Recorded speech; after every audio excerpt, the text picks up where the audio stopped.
பினாங்கிலுள்ள சில பள்ளிகளில் டிஎல்பி இரட்டை மொழி திட்டம் தொடர்பில் எழுந்துள்ள ஆட்சேபனைகளை களைய மாநில கல்வித்துறை சம்பந்தப்பட்ட தரப்புகளுடன் சிறப்பு சந்திப்புகளை நடத்தும். டிஎல்பி திறம்பட செயல்படுவதை உறுதி செய்யவும், ஏற்கனவே இருக்கும் வழிகாட்டிகளை பின்பற்றி அதன் நோக்கத்தை எட்டவும், பிரச்சினைகளுக்கு தீர்வு காணவும் தமது அமைச்சு கடப்பாடு கொண்டுள்ளதாக அமைச்சர் ஃபட்லினா சீடேக் தெரிவித்திருக்கிறார். தற்சமயம் கல்வி அமைச்சின் வழிகாட்டிக்கு ஏற்பவே டிஎல்பி அமல்படுத்தப்படுகிறது.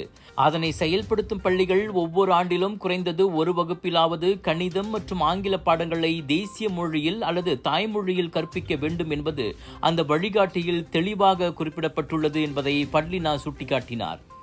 முன்னதாக டிஎல்பி இருமொழி பாடத்திட்டத்தில் அசல் நோக்கம் தக்க வைக்கப்பட வேண்டுமென பினாங்கிலுள்ள 11 தேசிய மற்றும் சீன இடைநிலைப் பள்ளிகளைச் சேர்ந்த பள்ளி வாரியங்களும் பெற்றோர் ஆசிரியர் சங்கங்களும் கல்வி அமைச்சிடம் கோரியுள்ளதாக ஊடகங்கள் செய்தி வெளியிட்டிருந்தன.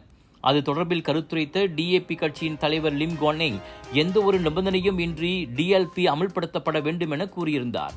கணிதம் மற்றும் அறிவியல் பாடங்களை முழுமையாக ஆங்கிலத்தில் போதிக்கும் கோரிக்கையை மலாய்க்காரர்கள் உட்பட பல பெற்றோர்கள் முன்வைத்திருப்பதையும் குவானெங் சுட்டிக்காட்டியிருந்தார். அதனால் அவ்விவகாரத்தை மலாய் மொழி போதனையை எதிர்க்கும் செயலாக பார்க்காமல் கல்வி கண்ணோட்டத்தில் பார்க்குமாறும் அவர் வலியுறுத்தினார்.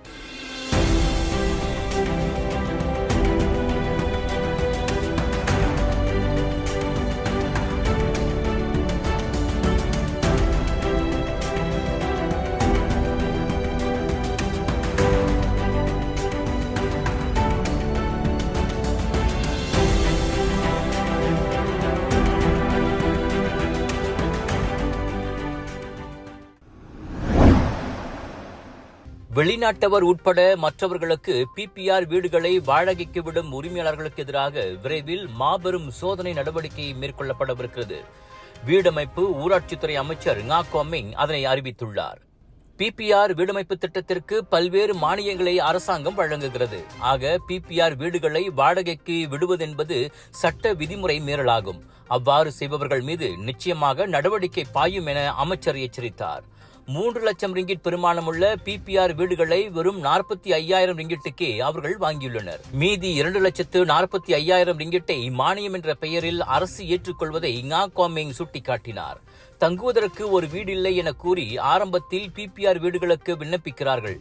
ஆனால் வீடுகள் கிடைத்ததும் அங்கு தங்குவதில்லை, மற்றவர்களுக்கு வாடகைக்கு விட்டு விடுகிறார்கள் என அமைச்சர் ஆதங்கத்துடன் சொன்னார். வெளிநாட்டவர்கள் அதிலும் கள்ள குடியேறிகளுக்கு வீடுகளை வாடகைக்கு விடுவோரும் உண்டு என கூறிய அமைச்சர் விரைவில் சோதனை நடவடிக்கை பெரிய அளவில் நடத்தப்படும் என்றார். இதனிடையே பிபிஆர் வீடுகளில் வெண்டலிசம் எனப்படும் சொத்துக்களை சேதப்படுத்தும் நடவடிக்கைகளை களையும் விதமாக மின் தூக்கிகளில் சிசிடிவி கேமராக்களை பொருத்தும் தேவை குறித்து அமைச்சு ஆராயும் என ngா கொமிங் சொன்னார்.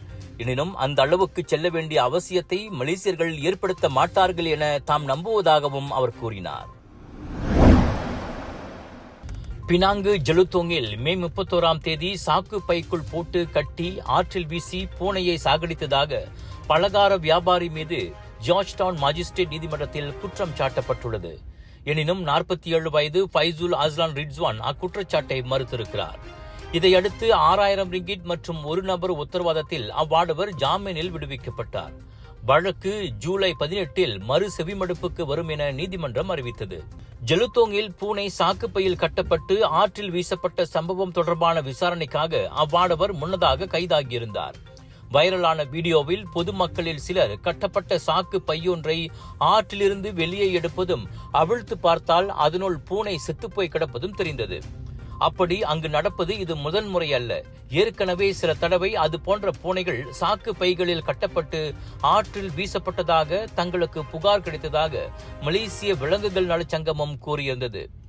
மிருக வதைக்காக சந்தேக நபர் நீதிமன்றத்தில் நிறுத்தப்பட வேண்டும் என அச்சங்கம் அதிகார தரப்பை வலியுறுத்தியிருந்தது குறிப்பிடத்தக்கது.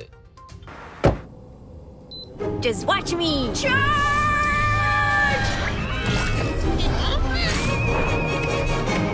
Keeping you and your loved ones safe indoors with Nano EX technology. Panasonic. சபா சம்பூர்ணாவில் ஈட்டி துப்பாக்கி என சொல்லப்படும் ஸ்பியர் கன் பயன்படுத்தி மீன்பிடித்த வெளிநாட்டு சுற்றுப்பயணியின் செயல் இந்நாட்டு சட்டத்திட்டங்களை மீறியதாகும்.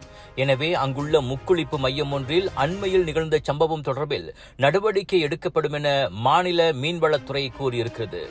ஆழ்கடல் அல்லது ஆறுகளில் ஸ்பியர் கன் மூலம் மீன்களை வேட்டையாட அரசாங்கம் ஒருபோதும் உரிமம் வழங்கியதில்லை.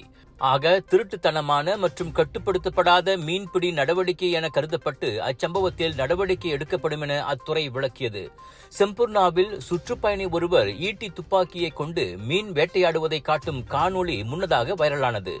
வேகமாக அழிந்து வருவதால் முழுமையாக பாதுகாக்கப்பட்ட விலங்குகள் பட்டியலில் வைக்கப்பட்டுள்ள பச்சை நிற கடலாமையை அந்நபர் தொடுவதும் அதில் தெரிகிறது. மற்றவர்களுக்கு ஒரு பாடமாகவும் விழிப்புணர்வை ஏற்படுத்தும் வகையிலும் இந்த செம்பூர்ணா சம்பவத்தில் தக்க நடவடிக்கை எடுக்கப்படும் என மீன்வளத்துறை திட்டவட்டமாக கூறியுள்ளது.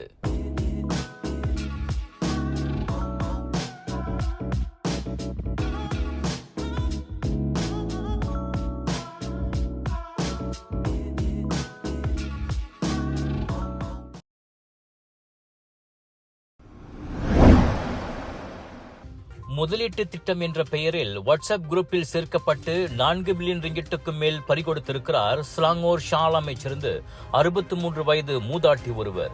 மார்ச் மாத வாக்கில் பேஸ்புக்கில் முதலீட்டு திட்டம் குறித்த விளம்பரத்தை பார்த்தவர் பின்னர் வாட்ஸ்அப் குரூப்பில் சேர்க்கப்பட்டுள்ளார். முதலீடு செய்யும் பொருட்டு அந்நிய நேரடி முதலீடு குழாம் FDI ஹப் கணக்கை திறக்குமாறு அவர் கேட்டுக் கொள்ளப்பட்டிருக்கின்றார். 11 விழுக்காடு முதல் 13 விழுக்காடு வரை வட்டி கிடைக்கும் என்றும் தொடர்ந்து பணம் போட்டு வந்தால் லாபம் கொட்டும் என்றும் அம்மூதாட்டி நம்ப வைக்கப்பட்டுள்ளார்.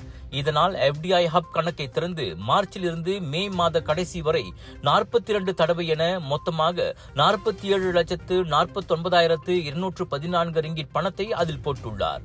முதலீடு செய்த பணத்திற்கு எப்படியும் 11.3 மில்லியன் ரிங்கிட் வரையில் வட்டி வந்திருக்கும் என்ற ஆர்வத்தில் பணத்தை மீட்க முற்பட்ட போதுதான் தனது வங்கிக் கணக்கிற்கு பணம் எதுவும் வரவில்லை என்பதை உணர்ந்து அவர் போலீசில் புகார் செய்திருக்கின்றார்.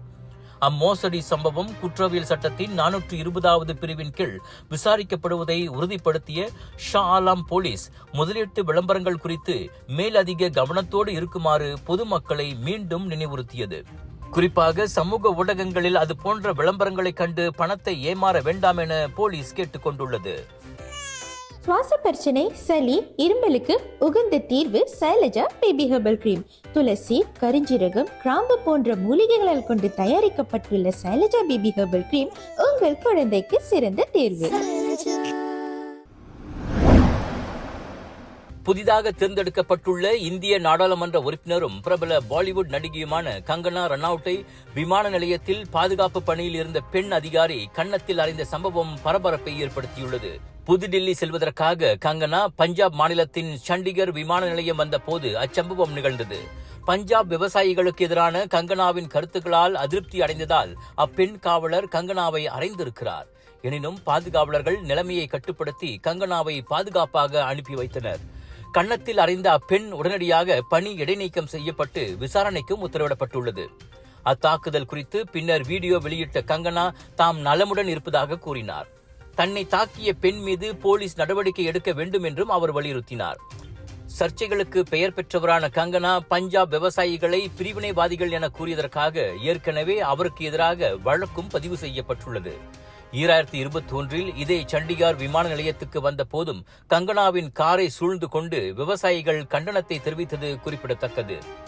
பிஜேபி மற்றும் பிரதமர் மோடியின் தீவிர ஆதரவாளரான கங்கனா நடந்து முடிந்த இந்திய நாடாளுமன்ற தேர்தலில் அமோக வெற்றி பெற்று MP ஆகியிருக்கிறார்.